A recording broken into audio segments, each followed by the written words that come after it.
Hello Geeks and Gamers, Matt Lemke here with Through Gamer Goggles, and today we're going to do another flip through. This flip through is on Pathfinder's Player Companion series for the Pathfinder Society Primer.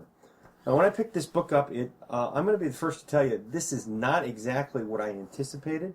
I was quite a bit surprised. I thought for sure this was going to be a dead ringer on how to get involved with Pathfinder Society and everything you would need to know.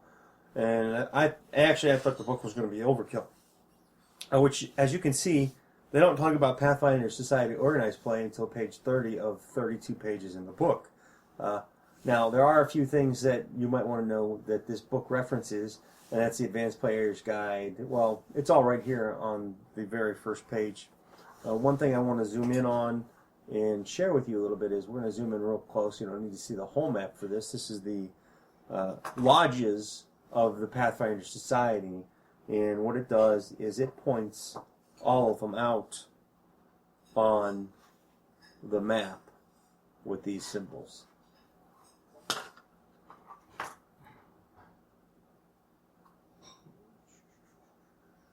Now, like I said, it wasn't quite what I anticipated. It was a little bit of a surprise. They start off with this little section called For Your Character, and what they do is it goes through the different types of focuses you can have. So, for example, right here it tells you this player companion highlights options specific to characters for the following classes: Bard, Inquisitors, Magi, Rogues, and then it has things. It goes into the next column for every character. It has Pathfinder gear, Pathfinder Lodges, Prestige classes, Vanities, which is a little bit of a alternate rules set, sort of. We'll get into that in a little bit. But there's some other cool things it does, like if you're thinking about playing a Pathfinder Society character, it has a little section right here on the second page that says, questions for your GM. Are we playing an official Pathfinder Society organized play campaign? Next question is, are your characters assumed to be already members of Pathfinder Society? Now that's important because in the next couple pages you'll see there's different ways to train your character. And third is our group using specific rules for the Ion Stones, having specific resonant powers, etc. And the Wayfinders, which Wayfinders were kind of new to me. I mean, I kind of figured they were a compass type of thing, but I didn't realize until I picked up this book how extraordinary and unique each one can be. And then it goes into a little bit about additional resources and different things that you can use, and that there's a free organized play PDF available from Paizo.com. Zooming back out real quick. There's a rules index on page 3 with this cool art of this, I'm going to call him a Magi. He could be quite a many things. And then you have your Introduction to Pathfinder, which here it talks about the core values, which the important thing that you want to know about this is basically anybody who wants to do 3 things: explore, report, and cooperate with other members of the Pathfinder has what it takes. And as long as you uphold those 3 things, you can pretty much join. You know, obviously it's dependent upon your GM. I recently played in a Pathfinder event, a society event at Con on the Cob, and I realized that I could have been a lot better if I would have brought my own character. I played a 7th level generic paladin named Sela, who I felt, while was beneficial to the party, not knowing her background and things, I felt I did not roleplay her as effectively as I could have for other players. And what I mean is I didn't bring enough to the table to be a good gamer. Not that the character wasn't bad. Even though at times I felt the longsword wasn't quite enough when we were fighting a giant centipede or a monstrous centipede. Anyway, moving on. It goes into the organization structure, which I'm not going to spoil that for you. It's really more of a background history kind of thing. And then it talks, these little inserts that are in the dark brown, reddish, terracotta color. They talk about significant discoveries that other Pathfinders have made. For example, one of them is the proof of the Drow that was found in 4707 AR. And the next step is obviously, boom. One of my little post-it notes slipped in there. Sorry about that. Is building a Pathfinder. And they go over the basic things. Basically, you need to be a versatile adventurer. You need to be a student for life, which basically, what these mean is you need at least one area of knowledge, 2 ways to deal with adversaries in combat, and you need to be able to pack a variety of equipment, which most adventurers already do. There are 2 cool options that the Pathfinder Society offers its members, and one of them is an infiltration kit for the rogue side. Another is the Pathfinder's kit, which is really for just about anyone, and it consists of backpack, bedroll, belt pouch, basic necessities. It's 22 pounds, yada yada yada. And then there is a Pathfinder role right here. All Pathfinders value teamwork, most strive to be self-reliant. These individuals make sure to have all manner of tools, abilities, boons at their disposal. And then this goes through, it gives you a description of the Pathfinder Savant, the skills and things that are needed. A Pathfinder Savant is likely what ordinary folk typically think of when someone mentions the word Pathfinder. So you have that at your disposal, and then you've got another little thing for the neophytes, what you want to do. As veteran Pathfinders may have a number of pieces of advice for rookie and field agents, and it goes through some of the advice right here. And then you have joining a Pathfinder Society. Earlier in this, I chatted a little bit about how there's 2 paths. Well, the 2 paths are basically you can join at a lodge, which allows you to do training and gives you access to some of these feats. And then the other option is you can join through field commission, which gives you access to these feats. Well, here's one. We'll look at renown. We'll zoom in so you can read it with me. We'll look at quick preparation. It's short, and I like it. Early on in your adventuring career, you learned, perhaps the hard way, how to prepare your spells even when put under extreme time constraints. Prerequisite, you must be able to prepare spells. When preparing spells, you have the time necessary to do so. And preparing all of your spells takes 1 hour. I thought that was pretty cool.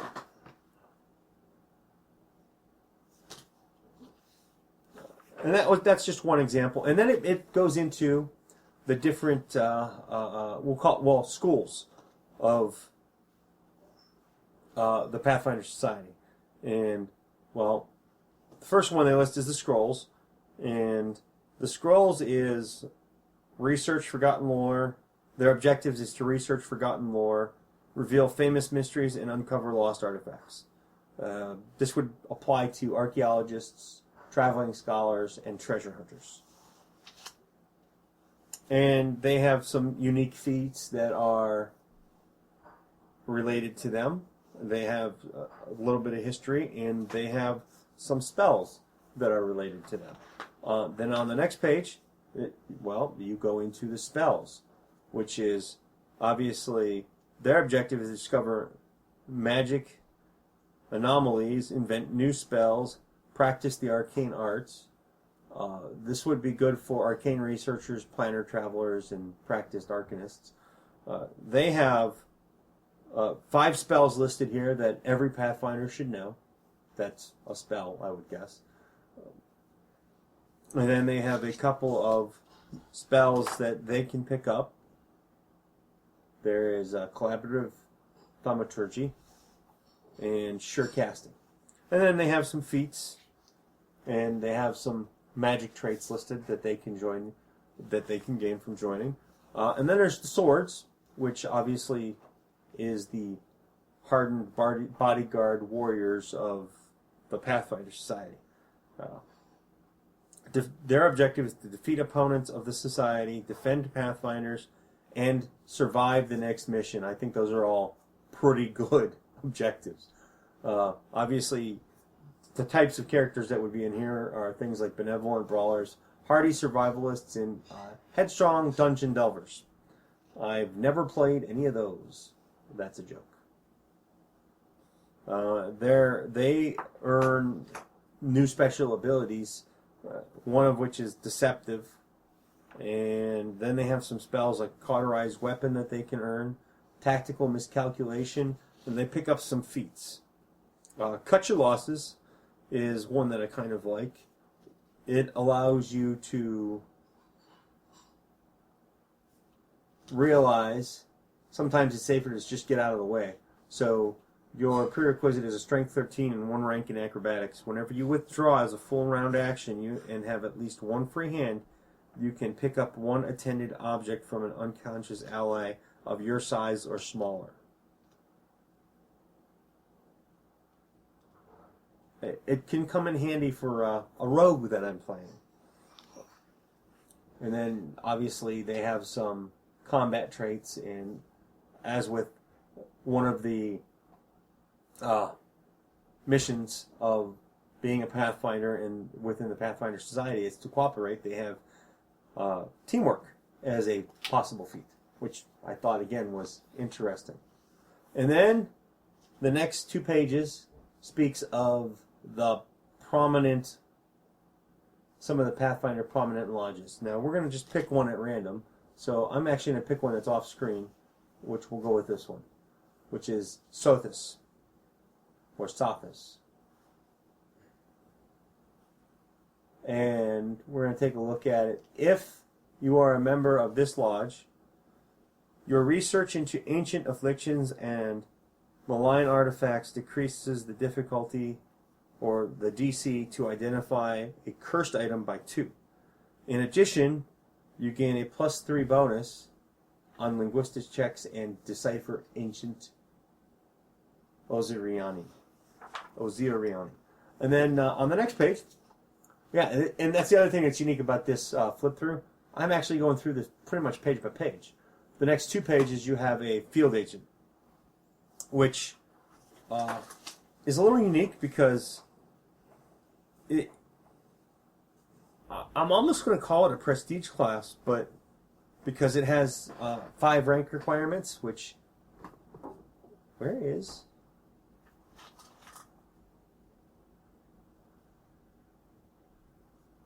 It has a knowledge rank requirement of 5 ranks. But it's not like other feat classes in the sense that it's pretty restrictive. You can get there pretty quick.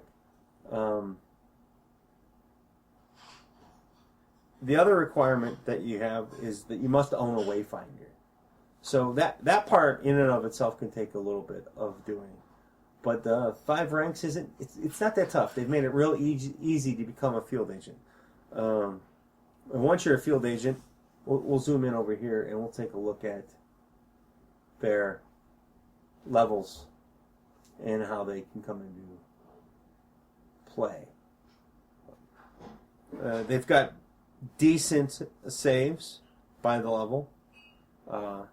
They have, for specials, they have Pathfinder Training, Wayfinder Upgrade, Bonus Feat, again Training, Wayfinder Upgrade, Bonus Feat, Training, Upgrade, Bonus Feat, Training, Upgrade. Now, let's look at the Pathfinder Training, which is on the other page. Sorry about that. Pathfinder Field Agent receives additional training that aids her in her fulfilling her duty to explore, report, cooperate. She can't receive the same training more than once unless otherwise noted. The first one that you can take is Animal Magnetism. This ability functions as the Druid's Wild Empathy class ability, except the Pathfinder Field Agent's affected Druid level is determined by her Wild Empathy bonus is equal to her Pathfinder Field Agent level. And then they have like Death Defender, Eidict Memory, Greater Casting, Know Thy Enemy, Rogue Talent, Skill Specialization, Sneak Attack, which that should stack. Trap finding, and then for a Wayfinder upgrade, basically at first level and every 3 levels thereafter, Pathfinder Field Agent can add an additional ability to his or her Wayfinder. These abilities must be added to standard Wayfinder. Well, here you go. Here's one. Dancing Lights, Daylight, Flask, Hidden, Message. Well, Hidden. No, Message. In addition to the light spell-like ability, the Wayfinder can be used to cast Message at will. Shielding, Silence, and Stabilize. And then they get bonus feats. At 10th level, they get Legends Uncovered, which is kind of cool, actually. A Pathfinder Field Agent has the ability to uncover the secrets of distant past. Once per day, when studying or researching a person, place, or artifact of antiquity, the agent can dedicate herself to the task to gain benefits as though she were casting the spell Legend Lore. I think that's pretty cool. If you're really into playing that kind of character. And then the last 10 or 11 pages of the book is magical items that are kind of new to the thing. A lot of these, well, these are all actually Wayfinders. These are unique Wayfinders. One of the Wayfinders that I thought was cool was the Smuggler's Wayfinder, because I'm playing a thief who's kind of a con artist type of guy. It has a hidden compartment, basically.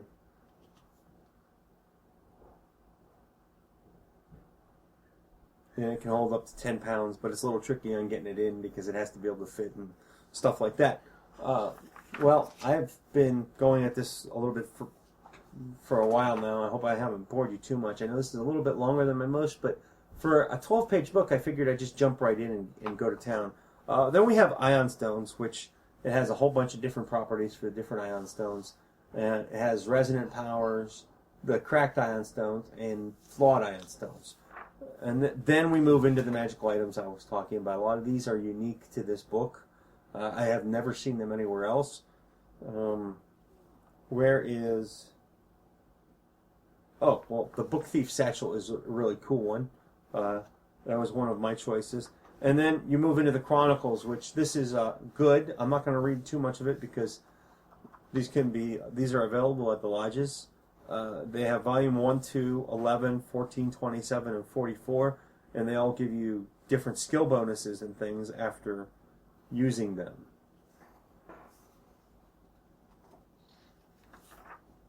And then we move into Vanities, which are interesting because you earn prestige points in the Pathfinder Society, and these allow you to spend or get rid of some of them. But basically what you need to know about this section is right here. Players playing in the Pathfinder Society organized play campaign, that's important, can use their prestige points to purchase vanities, while players at home might use the prestige system detailed in the campaign setting faction guide. Additionally, some vanities provide their own restrictions as detailed below. For example, if you have a business as a Pathfinder, you can spend 5 points to become a property broker, a tattoo parlor, or have an underground business. Those are just some interesting things. And then they have a whole section on spending your prestige points to have followers, which is kind of good with the way some of the adventures work. It would have been neat to have a follower in the adventure that I just played in at Con on the Cop. And on the very last page, it is all about the Pathfinder Society organized play. And basically it goes through everything you need to do to get involved. I'm going to zoom in quite a bit. We're not going to spend too much time on it because most of this information is online and it's available for free, but we are going to pause long enough to let you see. First step is to visit the paizo.com Pathfinder Society and register. If you have been to a convention and you played in one of their organized events, they give you a little card with a printed number on it. You can go right to that web address and register. Then getting involved, you have to find events in your area. And you can do that right here. You can also go to the Pathfinder Society message boards on Paizo's website. You can find a local venture captain or attempt to become one. And you can play Pathfinder Society at home. Those are all legitimate. And then I didn't even read the section because I have been a organized play member of many things for a long time. So the biggest reason why you should play in organized play is because you get to explore a world as the game company makes it unfold to you. That is the most exciting part of doing anything like this. Plus, when you go to conventions, you get to meet wild and crazy people, some of which are wilder than you, and play with them, or even better yet, you might even get to play with a game designer or one of the members of the company and not realize you're doing it. Those are all cool things. So if you don't get to go to game cons, I highly, highly encourage it. This has been another flip through. This one was on 31 pages, and it's a lot longer than my flip throughs normally are, and I hope that's okay with you because, you know, for such a small book, 21 minutes seems like a lot of time, but I wanted to take the time and explain to you that it wasn't just here to rip you off. Now, is the book worth it? For me, it is, because I intend on making a Pathfinder for playing at conventions, or even locally around the area. And you know, this book is one that's more unique to each individual, or it's going to have a different flavor for each individual. This book is not going to be for everyone, and I think they knew that when they printed it. This book is definitely something that any player who plays in Pathfinder Society should be at the very least interested in and pick it up and take a look at it before they purchase it. And I hope that this helped you be encouraged to do that. If you like this video and you're watching it on our blog, please click on any of the social media links on the right hand side of your screen to follow us. And thanks for watching. Have a good day.